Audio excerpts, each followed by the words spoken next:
Laver l'affront, se venger, oui, se venger les amis.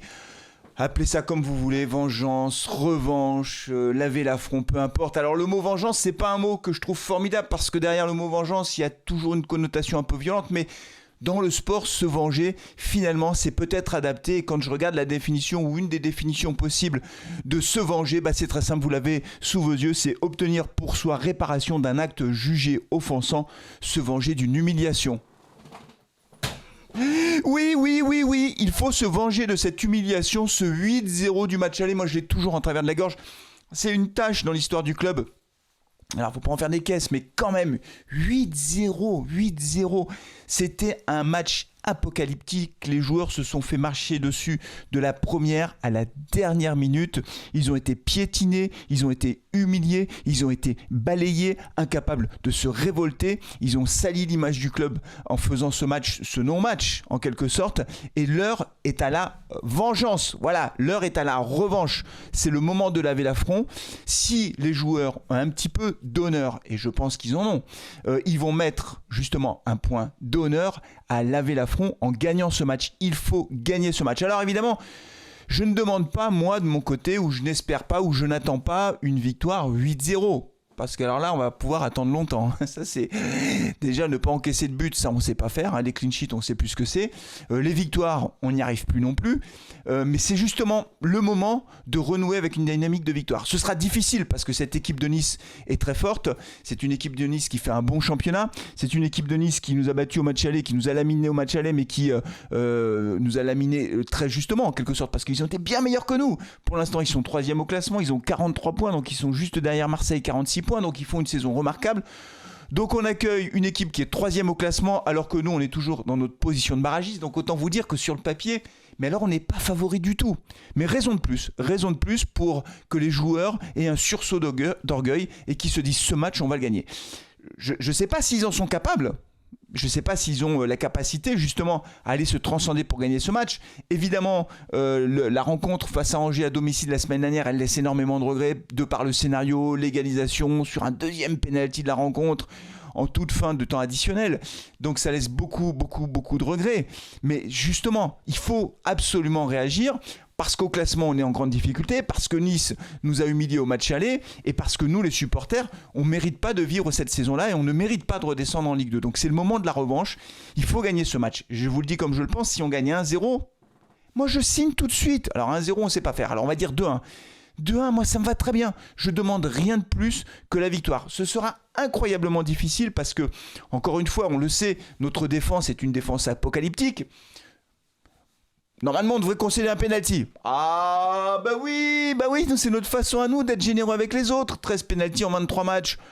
Donc, proposons un penalty à Nice. C'est pour ça que je dis plutôt 2-1, parce que de toute façon, on concède toujours un penalty. C'est vraiment un gros problème, ce truc-là. Je ne sais pas comment on le résout. Il faut jouer plus haut, il faut sortir le bloc, il faut être moins fébrile dans notre défense. Bon, tout ça, c'est facile à dire, mais dans la vraie vie, on n'arrête pas de concéder des penalties. Donc déjà, si on pouvait arrêter ça, ce serait déjà un grand pas en avant. Il va falloir jouer plutôt haut, il va falloir essayer d'avoir une équipe sur le terrain qui a suffisamment l'agnac, voilà. La compo d'Orneland, alors moi j'enregistre cet avant-match après la conférence de presse d'Orneland, donc globalement il y a tout le monde sauf Wadji et Benold bien sûr, mais pour le reste, voilà, Pierre est revenu, Masson est revenu, Moefek est revenu, tout le monde est là. Bah, ici tout le monde est là, essayons des trucs. Mais je sais qu'il essaiera rien du tout Orneland, il va rester avec son dispositif, son 4-3-3. Moi, ça me désespère parce que ce 4-3-3, on voit bien que c'est très difficile et qu'on prend beaucoup trop de buts. Je ne dis pas qu'en passant en 4-4-2, on va tout résoudre, mais au moins on pourrait essayer. Mais j'ai dit ça, mais vous savez, souvenez-vous, Odo avait dit le café du commerce. Donc, oui, vous êtes aussi au café du commerce ici. Hein, donc, café du commerce, on émet des hypothèses. Je sais que ça ne passera pas en 4-4-2. C'est dommage. Parce que je pense que face à une équipe de Nice qui a marqué 46 buts depuis le début du championnat, 46 buts, c'est peut-être le moment justement d'essayer de blinder un peu notre défense, sachant que nous on en a encaissé 53. Donc une super attaque face à la défense la plus catastrophique du championnat, c'est peut-être le moment d'essayer de faire autre chose. Mais je crois Orneland ne changera rien, en tout cas dans son 4-3-3. S'il change quelque chose, ce serait une grande surprise et une bonne surprise.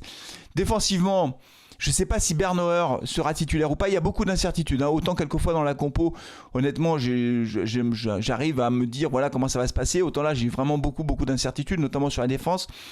Tubinsinka, il multiplie les erreurs en ce moment, ça va pas. Donc est-ce que c'est l'occasion de lancer Bernauer pour voir ce qu'il vaut dans l'axe? J'en sais rien.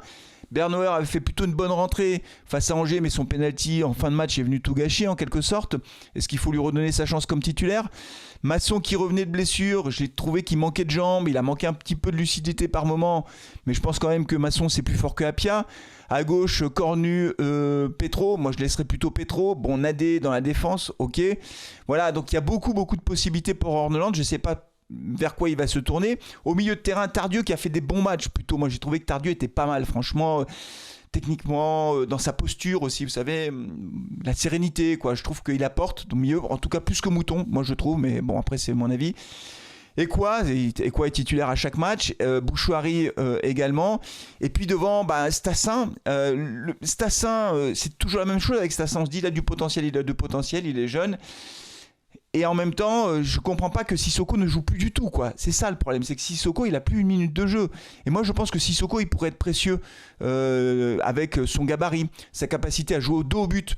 Il n'a pas le même style de jeu que Stassin, hein. C'est pas du tout les mêmes styles de jeu, mais dos au but, Sissoko, il est capable d'obtenir des coups francs. Et je pense que Sissoko pourrait nous apporter. Voilà. Alors, est-ce qu'il faudrait que ce soit Sissoko titulaire à la place de Stassin? Je sais pas, mais je trouve dommage, moi, que Sissoko ne joue plus du tout. Dites-moi ce que vous en pensez. Bon, pas de surprise à droite, Cardona sera titulaire. Irvine, c'est quand même... Irvine, quoi. Irvine. Voilà, c'est tout. Il est là. Ouf, ça fait quand même... Voilà, il a les 2 derniers matchs une passe décisive de but, hein, dont un de la tête que personne d'autre que lui n'aurait marqué. Hein. Il n'y a pas Irvine sur le terrain, il ne marque pas le but de la tête sur corner. Hein.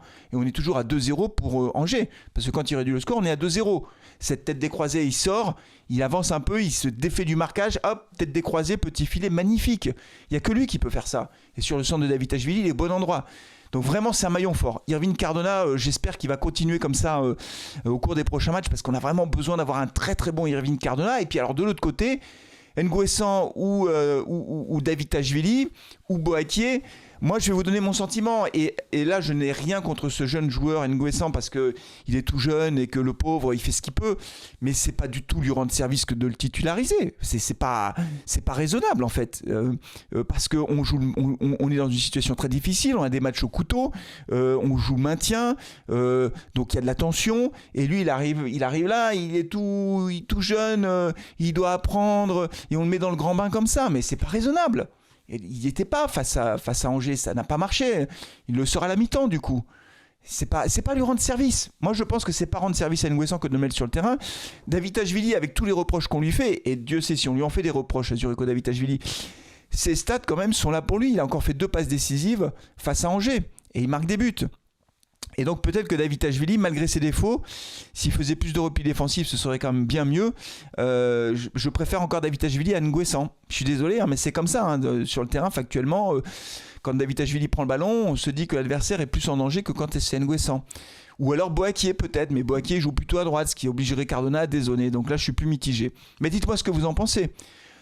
Face à Nice, en tout cas, il va falloir verrouiller derrière. On ne peut pas se permettre de prendre encore 3 buts à la maison. Hein. Tant qu'on en prend 3 à la maison, on ne gagnera aucun match. Et là, ce match, c'est l'heure de la revanche. Voilà, il faut gagner ce match. Alors, comme il faut gagner ce match, et comme j'ai la possibilité de le faire, je serai au stade. Enfin, je vais retrouver mon chaudron. Ça me fait plaisir. Ça me fait plaisir de retourner au stade, les amis. Donc voilà, alors je pense qu'on fera un live avant le match. Peut-être, je vais voir ça. Il y aura certainement Franck au stade aussi. Donc on va voir comment on s'organise. C'est pas complètement calé au moment où je fais cet avant-match. Mais peut-être au moment où les compos sortent. Vous voyez, le match a lieu à 17h. Peut-être de 15h30 à 16h15. Peut-être qu'on se fera un petit live pour commenter l'avant-match. Et pour évoquer la composition de l'AS Saint-Etienne. Et puis après, certainement que j'enregistrerai le débrief devant le stade. Je pense devant le stade comme je le fais d'habitude. Avec Ghislaine et peut-être Franck, et puis vous aussi, si vous êtes là, passez nous faire un coucou. Je ne sais pas exactement où est-ce qu'on se mettra. En général, on se met toujours devant l'entrée. Donc, si vous êtes par là et que vous voyez, on se dira bonjour et on essaiera de se soutenir parce que la période est difficile. Donc voilà, c'est possible qu'on se voit au stade, les amis. Je serai très heureux de vous voir, de vous rencontrer. Et je serai encore plus heureux si les Verts gagnaient ce match. Voilà, gagnons ce match. Ça nous redonnera la pêche, sachant que pendant que nous allons recevoir Nice, Reims va se déplacer à Monaco. Alors, Nantes a gagné, son dernier match. Sur les 5 derniers matchs, Nantes a gagné 2 fois et Nantes a fait un match nul. Sur les 5 derniers matchs, on a gagné 0 fois, on a fait 2 matchs nuls. Donc Nantes est en train de se détacher. Voilà, il faut être clair, Nantes a marqué 7 points, nous on n'en a marqué que 2. Donc Nantes a 24 points et nous on en a 19. Reims est 3 points devant nous avec un meilleur goal average. Donc Reims reste encore à portée. Et donc mon sentiment c'est que, alors heureusement Le Havre et Montpellier ont perdu lors de la dernière journée. Mon sentiment c'est que le maintien va se jouer autour de ces 4 équipes, quoi, entre Le Havre, Montpellier, Reims et Saint-Etienne. On a un championnat à 4. Voilà, on en est réduit à ça, mais qu'est-ce que vous voulez que je vous dise ? Et donc l'opération maintien, elle commence maintenant parce qu'après on va se déplacer 2 fois, donc ce sera très difficile. Enfin, elle n'a pas commencé maintenant, elle commence déjà depuis très longtemps. Mais là, il faut gagner face à Nice. Allez, vous me donnez votre pronostic dans les commentaires, les amis. Vous me donnez votre pronostic et puis vous pouvez me dire si on a une chance de se voir au stade, si vous y serez ou pas. Je m'excuse pour ceux qui ne peuvent pas aller au stade, parce qu'évidemment, comme je serai au stade, je ne ferai pas de live exceptionnellement, mais je ne peux pas être à la fois au stade et faire les lives. Pourquoi ? Parce que je ne peux pas aller faire les lives à l'intérieur du stade. J'avais été invité une fois par les Saint-Etienne, mais plus maintenant. Alors donc maintenant, voilà, je fais pas les lives depuis le stade, sinon je l'aurais fait depuis le stade. Mais ça, c'est pas possible. Allez, on se retrouve bientôt les amis pour l'avant-match et puis pour le débrief après la rencontre évidemment. D'ici là, prenez soin de vous, de vos proches et allez les Verts. Ciao.